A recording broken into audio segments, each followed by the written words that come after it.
नमस्कार, आप देख रहे हैं खबर दोपहर और मैं हूं आपके साथ विभा उपाध्याय। और बुलेटिन की शुरुआत इस वक्त बड़ी खबर के साथ। अभिनेता और फिल्म निर्माता सतीश कौशिक का 66 साल की उम्र में हार्ट अटैक से निधन हो गया है। उनका शव पहले गुरुग्राम के फोर्टिस अस्पताल में रखा गया था, वहां से उनके शव को दिल्ली के दीनदयाल हॉस्पिटल लाया गया।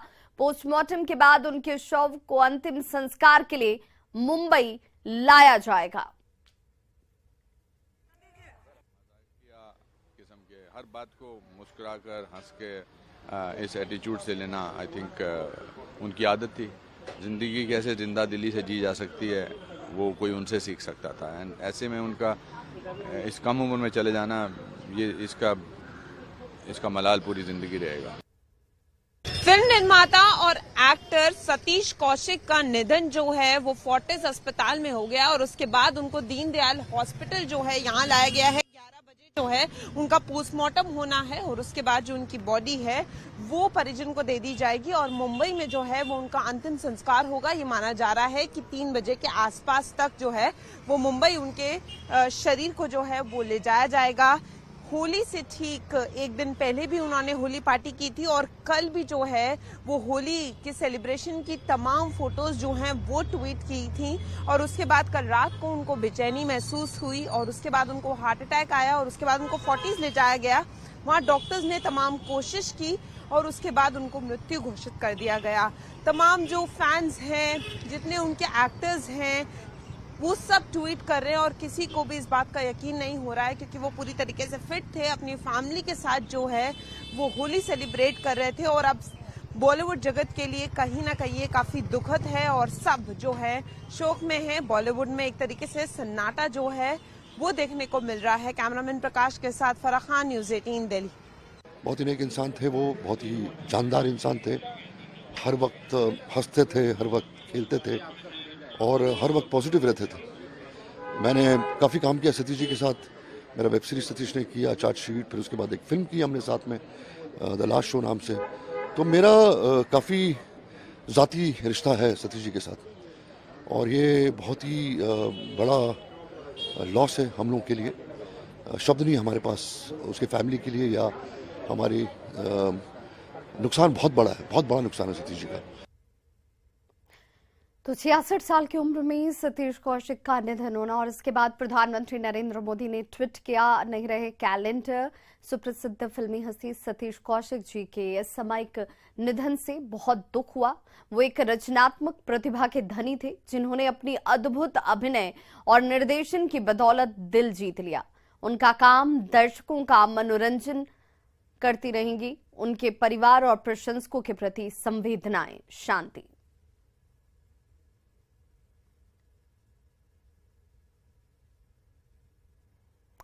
भारत और ऑस्ट्रेलिया के बीच बॉर्डर गावस्कर ट्रॉफी के चौथे और आखिरी टेस्ट की शुरुआत अहमदाबाद में यादगार बन गई है। दोनों देशों के प्रधानमंत्री मौजूद रहे और पीएम नरेंद्र मोदी ने ऑस्ट्रेलियाई पीएम एंथनी एल्बनीज की अगुवाई की। दोनों एक साथ मैदान में पहुंचे और दोनों पहले अपने अपने देशों के खिलाड़ियों से मुलाकात करते हैं। मोदी ने रोहित और एल्बनीज ने स्टीव स्मिथ को कैप पहनाई और इस दौरान देखिए अपने कप्तान से बात कर रहे हैं। एल्बनीज को मोदी ने अपनी तरफ खींचा और फोटो खिंचवाने के लिए कहा। फिर दो कप्तान, दो पीएम की ऐतिहासिक फोटो नरेंद्र मोदी स्टेडियम में क्लिक की गई। मोदी और एल्बनीज ने गोल्फ कार पर मैदान का चक्कर लगाया और यहाँ पर जो प्रशंसकों की टीम मौजूद थी, ये तमाम लोग जो यहाँ पर मौजूद थे, उनके लिए आज का ये मैच अपने आप में यादगार।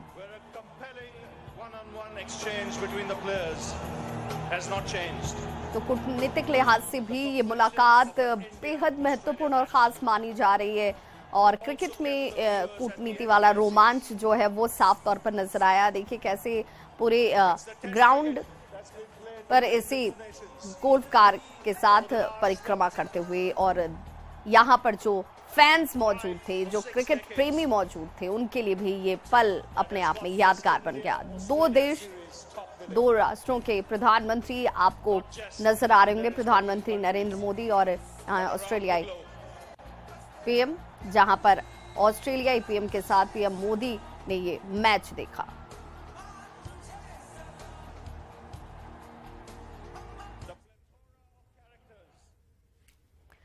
और बिहार में कल होली के बीच बेखौफ अपराधियों ने जगह जगह खून की होली खेली और कई जगहों पर गोलीबारी तक की घटना हुई है। बिहार के अलग अलग जिलों में बदमाशों ने कई लोगों को गोली का शिकार बनाया। आपके सामने इस वक्त ये 6 तस्वीरें बेहद हैरान और परेशान करने वाली हैं, क्योंकि बदमाशों की तरफ से गोलियां दागी गई, लोगों की जानें गई और होली के रंग में भंग डाला गया। हिंसक झड़प में गोली मारी गई तो कहीं रंग गुलाल लगाने को लेकर खून बहा दिया गया।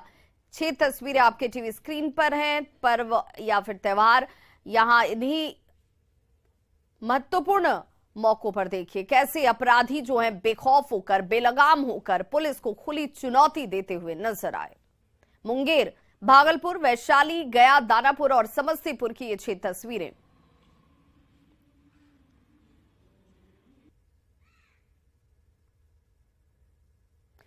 और अगली खबर अररिया से, जहां फारबिसगंज में सड़क हादसे में 3 युवकों की मौत हो गई है। फारबिसगंज लुटिया पुल के पास सड़क हादसे में 3 युवकों की जान चली गई है। बताया जा रहा है कि पहले मैजिक की ठोकर से बाइक सवार 2 युवकों की मौत हुई और इसके बाद उसी जगह पर तेज रफ्तार एक स्कॉर्पियो ने बाइक सवार युवक को कुचल दिया, जिससे उसकी मौके पर ही मौत हो गई। मृतकों की पहचान सिकेन बहरदार, अमर कुमार और परमजीत के तौर पर की गई है। इस हादसे में एक और युवक गंभीर रूप से घायल भी हुआ है, जिसे इलाज के लिए अस्पताल में भर्ती कराया गया। इधर घटना की सूचना मिलने के बाद मौके पर पहुंची पुलिस ने तीनों युवकों के शव को कब्जे में लेकर पोस्टमार्टम के लिए भेजा है। अगली खबर वैशाली से, जहां सदर थाना क्षेत्र में जिला परिषद सदस्य पति की गुंडागर्दी सामने आ गई। दरअसल होली के उत्सव का एक वीडियो सामने आया जिसमें पतेहिया वार्ड संख्या 23 के जिला परिषद अनीता देवी का पति चंद्रेश्वर राय हथियार लहराते हुए पुलिस प्रशासन को देखिए कैसे खुली चुनौती दे रहा है। जानकारी के मुताबिक समारोह में सैकड़ों लोगों के सामने हथियार लहराने के वक्त आरोपी चंद्रेश्वर राय नशे की हालत में था। फिलहाल पुलिस इस मामले में केस दर्ज कर जांच में जुट गई है। हाँ, वीडियो वायरल हुआ है, उसको हम लोग भी देखे हैं और जो वीडियो लहरा रहे हैं चंद्रेश्वर, उनका चंद्रेश्वर राय नाम है। हम लोग उन पर FIR किए हैं और जो भी आगे कार्रवाई हुई की जाएगी। तो होली के हुड़दंग में पूर्णिया में अलग अलग हादसे में 4 लोगों की मौत हो गई, जबकि कई लोग इस दौरान गंभीर रूप से घायल भी हुए। सभी घायलों को इलाज के लिए पूर्णिया मेडिकल कॉलेज अस्पताल में भर्ती कराया गया। घटना के बाबत परिजनों और पुलिस कर्मियों ने बताया कि होली में नशा का सेवन कर गाड़ी चलाने की वजह से ये तमाम हादसे हुए हैं।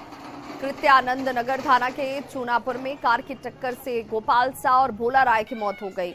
सदर थाना के कृषि कॉलेज के पास बाइक और ट्रक की टक्कर में ओम कुमार की जान चली गई। वहीं सरसी थाना के चंपावती में ऑटो पलटने से अर्जुन शाह को अपनी जान गंवानी पड़ी।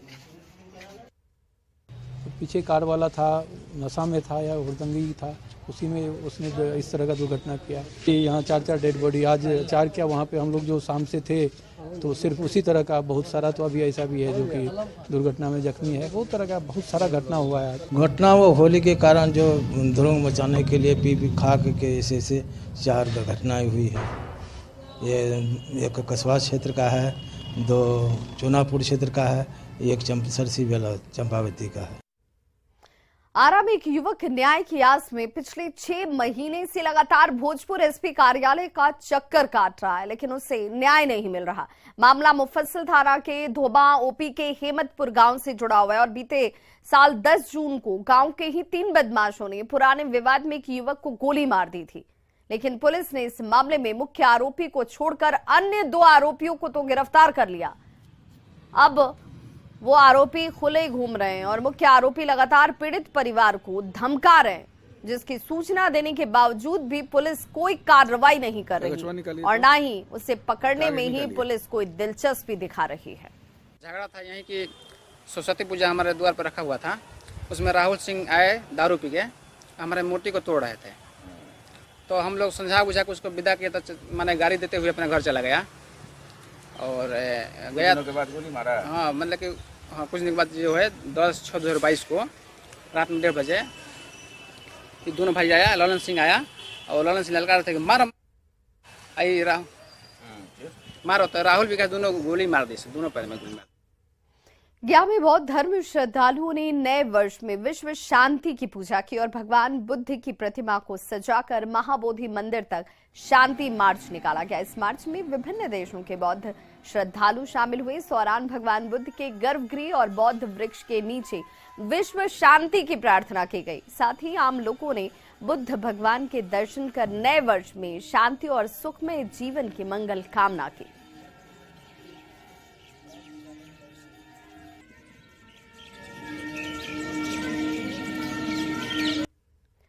रांची में इन दिनों मच्छरों का डंक लोगों को कुछ ज्यादा ही परेशान कर रहा है। हालत यह है कि अब निगम की फॉगिंग का भी असर इन मच्छरों पर नहीं पड़ रहा। पहले सिर्फ थर्मल फॉगिंग की सुविधाएं रांची नगर निगम के पास थी, लेकिन अब कोल्ड फॉगिंग की भी व्यवस्था है। लेकिन पहले की तुलना में मच्छरों का आतंक बढ़ चुका है। ऐसे में लोगों का अब घरों में रहना भी मुश्किल हो गया है। निगम के पार्षद की माने तो हर दिन 10,000 रुपए फॉगिंग के नाम पर खर्च किए जाते हैं, लेकिन असर कुछ नहीं हो रहा। ऐसे में फॉगिंग के नाम पर घोटाले की आशंका जाहिर की जा रही है। हो रहा टाइमली सबसे बड़ा कारण वही। और पहले होता था तो मच्छर बहुत एक दूसरा पहले ठीक ठाक था कोरोना पीरियड में। अभी तो इतना ज़्यादा कि घर में बैठना मुश्किल है। फॉगिंग नहीं करा, अपनी ड्यूटी है सो नगर निगम नहीं करा सही ढंग से। मेरा घर वार्ड नंबर 34 में है, बगल के विद्यानगर गंगानगर में हम निवास करते हैं। इतना मच्छर है कि बैठना मुश्किल है। हम लोग यहाँ फॉगिंग हो ही नहीं रहा है। कभी कभी होबो करता है तो रोड पर खाली गाड़ी घूमता है, पता न उसमें दवा रहता है कि नहीं रहता है, कि पानी से खाली फॉगिंग करता है। दवा में भी मैंने कालाबाजारी जैसा लग रहा है कि दवा ठीक से नहीं डाला रहता है निगम की तरफ से। अगर दवा ठीक से रहता, अगर पानी में मिला के फॉगिंग होता तो मच्छर जरूर मरता। हो सकता है कि जितना भी कीटनाशक का खरीदारी है वह डुप्लीकेट है, बड़े पैमाने पर इसका घोटाला होता है। मच्छर का गाड़ी दौरा करके ये लोग कोरूम पूरा करते हैं। एक बार दौराने में 8 से 10 हजार रुपया खर्चा होता है। कहीं न कहीं पैसा का बंदरबांट हो रहा है। नहीं तो ऐसा तो नहीं है कि कीटनाशक दवा छिड़केंगे और कोई भी मच्छर मरेगा ही नहीं। इस पर यह भी हो सकता है कि इनका दवा ही डुप्लीकेट है। या खबर बोकारो से, जहां 2 सपेरों के पास से दुर्लभ प्रजाति की सैंड बोआ सांप का वन विभाग ने रेस्क्यू किया है। दोनों सपेरे घूम कर इस प्रजाति के सांप को दिखाकर लोगों से पैसे ले रहे थे। रेड सैंड बोआ नामक प्रजाति के सांप की कीमत 25 करोड़ रुपए तक होती है और इस सांप को मोहल्ले में घूम कर सपेरे दिखा रहे थे, लोगों से पैसे मांगे जा रहे थे। डीएफओ के अनुसार गुप्त सूचना के आधार पर वन विभाग की टीम ने दोनों सपेरों को दबोचा और इसके बाद अति दुर्लभ और बेहद महंगे रेड सैंड बोआ सांप को सुरक्षित रांची के जैविक उद्यान में भिजवाया गया। दोनों सपेरों का कोई कनेक्शन तस्करी को लेकर सामने नहीं आया है। इस सांप को संभालना भी मुश्किल होता है। वहीं 2 मुंह वाले इस सांप की कीमत अंतर्राष्ट्रीय बाजार में 25 करोड़ रुपए तक बताई जाती है। तो ये सांप का बारे में यही जानिए कि इस सांप का बचना बहुत जरूरी है, नहीं तो ये विलुप्त हो जाएगा। और बहुत सारे सांपों की प्रजाति विलुप्त हो गई है। ये नहीं होना चाहिए और सांप नहीं मारना चाहिए। पर्यावरण में बहुत अहम रोल है, इकोसिस्टम में रोल है। रेड सैंड बोआ है, रेड सैंड बोआ नॉन वेनमस होता है और एक ब्लैक सैंड बोआ होता है। और रेड सैंड बोआ बहुत मैंने दुर्लभ हो गया है। इस सांप को मैंने बहुत कहीं मिलता है। गिरिडीह में दिवरी प्रखंड के दूधी चाच गांव में बहुत सारे पत्थर खदान हैं, जिसकी गहराई सैकड़ों फीट से भी अधिक है। इनमें पानी जमा हुआ है और उसी पानी में छोटे छोटे बच्चे ऊंचाई से देखे जान को जोखिम में डालकर छलांग लगा रहे हैं। ऐसे में कभी कोई बड़ी घटना हो जाए, कोई हादसा हो जाए, क्योंकि गहराई इसमें ज्यादा है और यहाँ पर बड़े और नुकीले पत्थर भी हैं। पिछले वर्ष इसी जगह पर खदान में डूबने से 3 बच्चियों की मौत हो गई थी। बावजूद इसके बच्चों के परिजन और खदान संचालक यहाँ लापरवाही बरत रहे हैं। ग्राउंड जीरो से ज्यादा जानकारी दे रहे हैं संवाददाता एजाज अहमद। इस वक्त हम मौजूद हैं गिरिडीह जिले के देवरी प्रखंड के अंतर्गत आने वाले दूधी चाच गांव में और आपको बता दें कि यहाँ जो इलाका है, यहाँ पे पत्थर का बहुत सारे माइंस हैं। वहीं आपको तस्वीरों के जरिए मैं दिखाना चाह रहा हूँ कि आप तस्वीरों में साफ देख सकते हैं कि इस तरह के माइंस आपको इस इलाके में दर्जनों माइंस मिल जाएंगे। वहीं आपको बता दें कि एक माइंस की अगर गहराई की बात करें तो कुल मिलाकर के 40 फीट से अधिक गहराई होगा और यही वजह है कि पानी यहाँ पे इतनी गर्मी होने के बावजूद यहाँ पे पानी इतना अड़ा हुआ है। वहीं दूसरी बात आपको दिखाने जा रहा हूँ, आप विजुअल में साफ देख सकते हैं कि ये छोटे छोटे बच्चे, जो दर्जनों बच्चे यहाँ पे अपनी जान को जोखिम में रख करके पानी में डूब रहे हैं, नहा रहे हैं।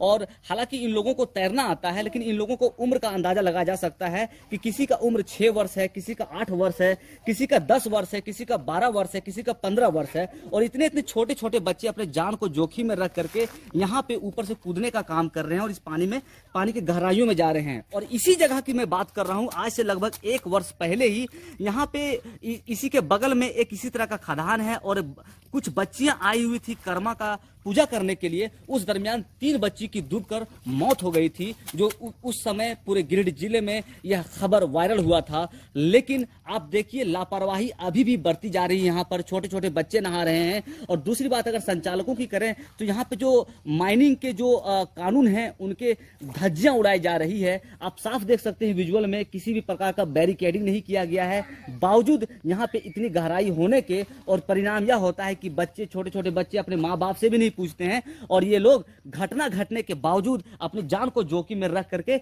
यहाँ पे डूबने का काम कर रहे हैं। तुम्हारा अजीत। अच्छा, तो पानी में कब से यहाँ पे नहा रहा है? आज ही आए थे नहाने के लिए। अच्छा, रोजाना आता है नहाने? रोज उन लोग आता है, दोस्त लोग। अच्छा, तुम्हारा कितना उम्र हो रहा है? 12 साल। 12 साल हो रहा है। तो डर नहीं लगता इतना गहराई में? नहीं, इतना ही है पानी। तो ये बताओ कि आज से लगभग 1 साल पहले तो 3 बच्ची मरी थी ना बगल में? उधर पानी में ही डूब करके। कैसे डूब गया था पानी में? तैरने नहीं जानते थे। तैरने नहीं जानती थी। और तुम लोग को तैरने आता है? तो डर नहीं लगता है? तुम्हारे माँ बाप यहाँ पे रोकते नहीं? इतना बड़ा बड़ा पत्थर है, कहीं चोट लग जाएगा तो? नहीं, बता के आते हैं। मामा की बेलो? अच्छा, कते के साल हो तुम उमरिया? 8 साल उम्र हो। तैरना आता है तुमको? आता है। तो डर नहीं लगता है कि इतना पानी में डूब जाता है, कूद देता है ऊपर से? तो नहीं है पानी, इतना है। तो आप समझ सकते हैं कि गिरिडीह जिले में जो लगातार बड़े बड़े खदान जो बनाए गए हैं, वहाँ पे पानी जमा हुआ है और बच्चे आके कूदते हैं, नहाते हैं। और इस प्रकार ये पहली घटना नहीं, कई बार नहाने के क्रम में बच्चों की डूबकर मौत भी हुई है, बावजूद इस पर रोक नहीं लग पा रहा है। गिरिडीह से न्यूज़ 18 के लिए मैं एजाज अहमद। होली संपन्न होने के बाद बिहार से दूसरे प्रदेशों में लोगों के अब जाने का सिलसिला शुरू हो चुका है। इसमें ज्यादातर ऐसे लोग हैं जो होली मनाने के लिए अपने घर पहुंचे थे। होली के ठीक पहले दिन पटना एयरपोर्ट पर उमड़ी भीड़ इस बात की गवाही देती है कि पटना एयरपोर्ट पर क्या स्थिति है लोगों के आवाजाही को लेकर के। और एयरपोर्ट के सूरत हाल का जायजा लिया सहयोगी संजय कुमार ने। होली के ठीक दूसरे दिन की तस्वीर हम आपको पटना एयरपोर्ट की दिखा रहे हैं, जहां पर चहल पहल जो है वो बढ़ गई है, भीड़ जो है वो देखने को मिल रही है। काफी संख्या में लोग अपने परिवार के साथ अब दूसरे प्रदेशों में लौटने लगे हैं, जहां पर वो कामकाज करते हैं, जीविकोपार्जन के पर्पज से वो गए हुए हैं। और ठीक यही तस्वीर होली के पहले थी, जब बिहार आने वालों की संख्या काफी ज्यादा थी। लेकिन आज से अब ये सिलसिला शुरू हो गया है बिहार से जाने वालों का। और यही कारण है कि जो अगर एयर टिकट है उसकी अगर प्राइस की बात कर लें तो अब बिहार से बाहर दूसरे भी प्रदेश हैं, चाहे वो पंजाब हो, कर्नाटक हो, बेंगलोर हो, फिर दिल्ली हो, मुंबई हो और चंडीगढ़ हो, अब वहाँ जो टिकट है, एयर टिकट जो है उसका कॉस्ट बहुत ज़्यादा हो गया है। बिल्कुल वही तस्वीर अब सामने आई है जैसी तस्वीर होली के पहले की थी बिहार आने वालों की। तो ये दूसरे दिन की तस्वीर हम आपको दिखा रहे हैं। अब लोग जो है अब भारी मन से इसे, चूंकि होली एक ऐसा महापर्व है जहां पूरे परिवार के लोग इकट्ठे होते हैं और एक कह सकते खुशनुमा माहौल परिवार में बन जाता है। लेकिन इन सब चीज़ों को छोड़कर रोजी रोटी का सवाल होता है। अब लोग अपने काम पर लौटने लगे हैं और पूरी फैमिली और कोई तो ऐसे लोग हैं जो अकेले ही जो बाहर काम करते हैं वो जाने लगे हैं। होली की खुमारी अभी टूटी नहीं है, चेहरे पर अभी भी अबीर और गुलाल जो है वो देखने को मिल रहा है। लेकिन इन सब के बीच अपने उस जगह कार्यस्थल पर अब लोग लौटने लगे हैं, उनका सिलसिला शुरू हो गया है जाने का। और यह तस्वीर जो है अगले कुछ दिनों तक यूं ही दिखेगी। पटना एयरपोर्ट की भीड़ भाड़ वाली तस्वीर रहेगी, क्योंकि हजारों की संख्या में कई हजार लोग बिहार लौटते हैं होली महापर्व में और अब ऐसे लोग अपने कार्यस्थल को जाते हुए। कैमरा पर्सन सुबोध के साथ संजय कुमार, न्यूज़ 18 पटना। और बड़ी खबर गया से आ रही है, जहां पर तोप का गोला फटने के मामले में बड़ा अपडेट सामने आया। भारतीय सेना ने जारी किया है अपनी तरफ से बयान, जिसमें बुधवार को नहीं हो रही थी फायरिंग की ट्रेनिंग। घर में पहले से तोप का गोला रखने की आशंका जाहिर की गई है। स्क्रैप धातु निकाले जाने के दौरान ये गोला फटने की आशंका जाहिर की गई है। 5 सदस्यीय उच्च स्तरीय जांच टीम गठित कर दी गई है। इसे लेकर कल बाराचट्टी के गुलेर वेद में गोला फटने से 3 लोगों की मौत हो गई थी।